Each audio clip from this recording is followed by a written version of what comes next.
Hi guys, today I want to talk about what for me is the hardest month on the homestead. I'm Lorella. This is Plan B Orchard and Farm, where we're all about helping you take small, manageable steps towards a more peaceful and sustainable lifestyle.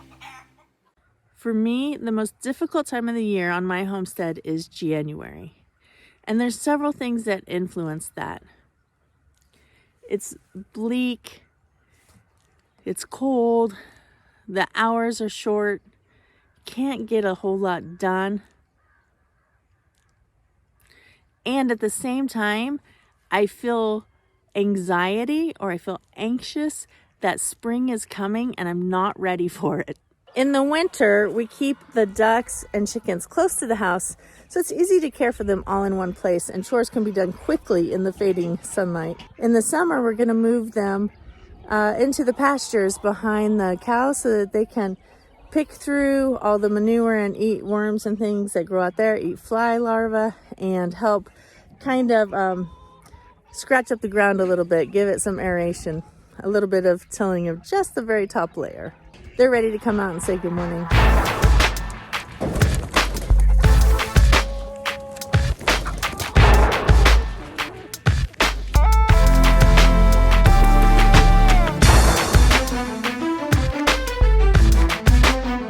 We've also moved our rabbit tractors close to the rabbit cages, just so it's easy to take care of everybody at one time. I suspend rabbit breeding over winter just to give moms a rest, and also because I don't want to worry about coming out and checking on kits when it's really cold, and I don't want to have to worry about butchering in the winter. So I will probably start breeding near the end of January so that the kits are born around March and then into February. And then we won't have to butcher those until 12 weeks later. So March, April, May. So in May we'll be butchering. The most difficult time of the year on my homestead is January. It's this horrible conundrum of, I feel like I have so much to do, but there's really not that much I can do right now. And that can be a little bit challenging at times. And what I have to remember is that just like in my professional life, where I take big tasks and I chunk them into manageable steps so that I won't get overwhelmed, I can do the same thing on the farm. And I want to encourage you that while there are some practical things you're going to have to learn, how to raise animals, how to grow food, how to market the stuff that you want to sell, you already have a skill set.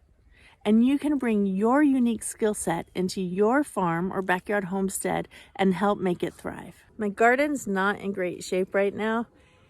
And as soon as I have a day that's warm enough with time that's long enough, I need to get in there and get some stuff done.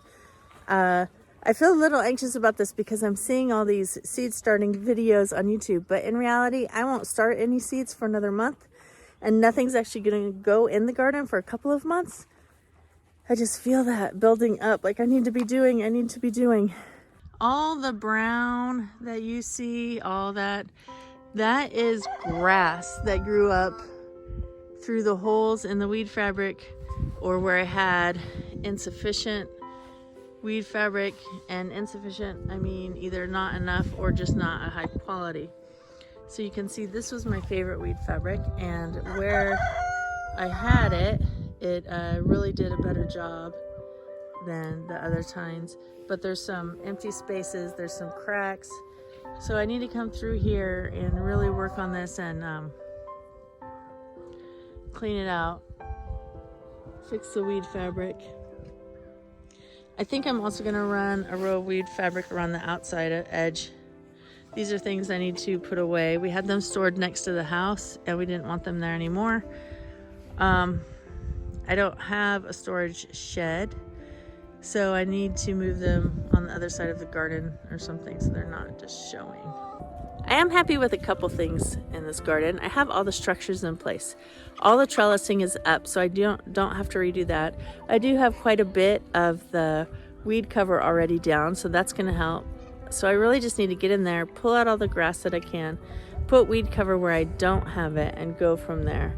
So I think really what I need in there is a few good hours of a warm enough day to come in here and do some manual labor. The chickens have been in here. They have pretty much eaten all the kale. I just let them have it. I need to get these beds ready for spring because some of the things that are planted earliest are direct sown into these beds. I'm going to put weed fabric in the walkways and then not in the beds themselves. These are things that I plant rather densely. Carrots, beets, things of that nature. And so I need the beds accessible, but they're really, really weedy, so I need to take care of that. I'd ask you to consider subscribing. My weekly videos break down all the farming things into small, manageable tasks so that you can begin right now, wherever you're at, whether that's on a farm or in a city backyard. During the summer, I made a straw bale pool with straw and black plastic sheeting, and it worked okay. I think this year I'm just gonna get a stock tank. It's just nice on those hot, humid days when you've been out here working. It doesn't seem like it's ever gonna be hot again, but it will. To just have some water to just relax in and let your muscles kind of get worked. So I want it, but I don't want to go as big as I did last year. Just gonna do something easier this year, I think. But I do need to clean up this area, so I got to get rid of these straw bales. They're gonna go in the garden where they can get really well rotted, and I've got a couple T-posts to pull here and just some things to pick up. In the winter, I'm a lot less likely to pick things up and put them away right away. I shouldn't do that. I heard one time somebody said that the way to keep something clean is to just pick up after yourself. If you've cleaned a room and you want it to stay clean, just pick up after yourself. It's pretty true, and it's true on the farm as well. So I need to get a little better at that. This year we raised 4 piglets in this area right here. They've gone to the butcher. We've sold 3. We're bringing 1 home to put in our freezer next week. And now I've got this huge area that is at least 50 feet wide. I'm excited at how well the pigs have tilled that area. This year I'm going to plant there. I've never done that before. I'm going to grow pumpkins, melons, squash, sweet corn, and sunflowers. There isn't a whole lot growing on the farm right now, but there are some things I can do. I can spend this time inside planning. So that's something that is manageable and that can be done in small chunks of time as they come. It can be done at night after the sun goes down. I can also do some cleanup around the farm and start preparing the areas where we're going to grow come spring. So those are going to be my 2 big agenda items for the rest of the month, assuming that the weather cooperates. It is January. We could get snow. In the fall, they were predicting a really bad winter, and I was not looking forward to that, but it's been actually kind of mild for Missouri, for my part of Missouri. We typically get a little bit more snow, a little more ice days, and we really have only had 1 this whole winter so far. Now, February could come in and fool me. But I'm hopeful that spring is almost here, and I'm hopeful that I'm going to be ready when it gets here.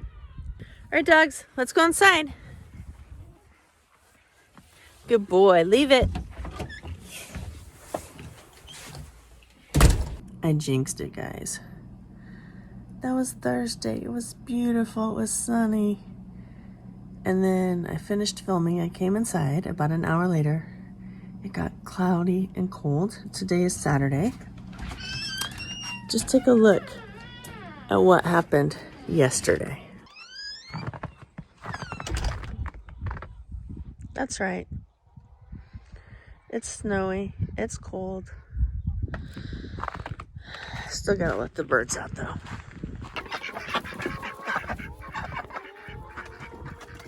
Good morning, ducks.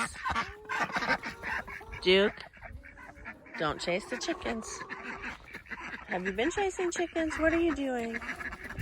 They're not even out yet. You're just looking guilty. Good morning, chickens. Duke, leave the chickens alone.